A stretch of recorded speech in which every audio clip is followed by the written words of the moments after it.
না দেখেন আইএমএফ এর কিন্তু নির্দিষ্ট কিছু এজেন্ডা আছে, তাদের কিছু স্বার্থ আছে। তারা বলছে আমরা যেই সব ক্ষেত্রে ভর্তুকি দেই রাষ্ট্র, যেমন আপনার বিদ্যুৎ জ্বালানি, আমাদের অনেক ক্ষেত্রে ফুডও আমরা দেই, ভর্তুকি দেই, এইসবগুলো তারা বলছে এই সকল ভর্তুকি প্রত্যাহার করে নিতে হবে। তো এইটা যদি আমাদের একটা সামাজিক কাঠামো আছে, আমাদের সামাজিক একটা স্থিতিশীলতা রক্ষার জন্য গভর্নমেন্টের কিছু পরিকল্পনা আছে, আপনি এখন যদি জ্বালানি ক্ষেত্রে আমরা যে ভর্তুকিটা দেই সেটা যদি এখন প্রত্যাহার করা হয় তাহলে দেশের তো একটা চরম অনিশ্চয়তা দেখা দেবে, একটা অস্থিরতা দেখা দেবে। সেইটা সামলানো তো যে কোনো একটা রাষ্ট্রের জন্য বিরাট চ্যালেঞ্জিং একটা বিষয় হবে দাঁড়াবে।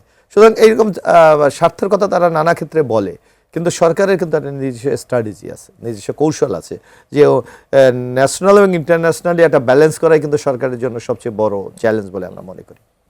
আর আরেকটি কথা আপনি বলেছেন যে এই যে 2 মাস সরকারের আজকে, হ্যাঁ আস্থা তো অবশ্যই, কারণ এই সরকারটা জনগণের ভোটে নির্বাচিত।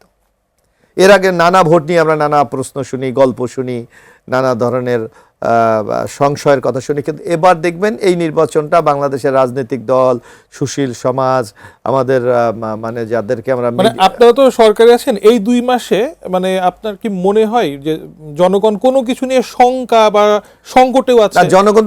জনগণ শঙ্কা ছিল, কিন্তু শঙ্কাটা কাটিয়ে উঠছে। কিন্তু আমরা 2 মাস তো একটা সরকারের জন্য খুব একটা, যেমন আপনি আমাদের মূল চ্যালেঞ্জটা কি ছিল, যে আইন শৃঙ্খলার চরম অবনতি, মব কালচার, আপনারা নিশ্চয়ই ওগুলি দেখেছেন। এখন এই 2 মাসে আপনি কি মব কালচার 2-1টা ঘটনা বিচ্ছিন্ন ঘটেছে, তাও সরকার কিন্তু এটাকে অ্যাড্রেস করেনি। অথচ আমরা দেখলাম যে ইন্টিরিয়াম গভর্নমেন্টের সময় মবকে তারা উৎসাহিত করেছে। এই জায়গা থেকে তো বিএনপি সরিয়ে আসে এবং মব থেকে বাংলাদেশ অনেকটা মুক্ত পেয়েছে।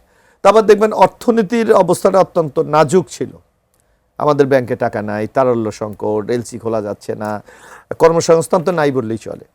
তো এই সব অবস্থা থেকে মানুষ কিন্তু আশান্বিত হতো। মানে এই মুহূর্তে ঢাকার বিভিন্ন ফিলিং স্টেশনে তেল নেই, আমি বলছি বিভিন্ন জায়গাতে বিদ্যুৎ নেই। এইটা হলো ওই যেটা কামাল ভাই চমৎকার বলেছেন, গ্লোবাল ক্রাইসিস, নট বাংলাদেশের ক্রাইসিস। এইটা আমাদের উপর এসে চেপে বসেছে।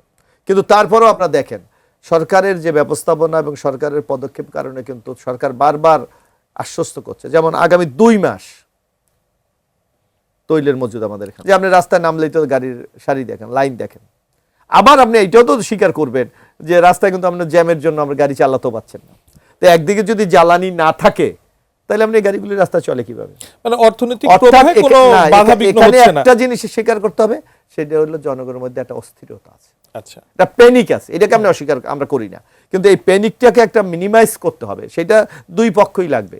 যারা এখানে ধরেন প্যানিকে আক্রান্ত হয়ে যারা তৈলের জন্য সারিবদ্ধভাবে দাঁড়িয়ে থাকে, আবার কিন্তু রাস্তার জাম দেখলে বোঝা যায় যে এখানে কোনো সংকট নাই। তো সুতরাং এই দুইটাকে একটা ব্যালেন্স করা সরকারের জন্য একটা বিরাট চ্যালেঞ্জ। আমি মনে করি সরকার যে স্টেপগুলি নিচ্ছে, এবং আজকে আর 2 মাসে বললেন, এখানে সরকারের কমিটমেন্টের যে একটা জায়গা, সেই জায়গাটা আমার মনে হয় জনগণকে আশ্বস্ত করে। এই সরকার বলেছে আমি ফ্যামিলি কার্ড দেবো দিয়েছে, বলেছে আমি কৃষক কার্ড দেবো দিয়েছে, বলেছে আমি 10,000 টাকা করে কৃষি ঋণ মাফ করবো, 12 লক্ষ লোকের ঋণ মাফ করে দিয়েছে। এখানে মানে খাল খনন বলতে শুরু করে দিয়েছে। মানে বলছিলেন যে একটা ভোলাটাইল অবস্থাতে আছে, ভোলাটাইল অবস্থায় অর্থনীতি, মানে সেটা আর অভ্যন্তরীণ কারণে অর্থনীতি আছে, এটা তো আমরা অস্বীকার করি না, কারণ এটা তো আমাদের উত্তরাধিকার সূত্রে পাওয়া। কারণ আওয়ামী লীগের এখন পর্যন্ত যে পদক্ষেপ মানে নিচ্ছে সরকার, তাতে সরকার রাইট ট্র্যাকে আছে।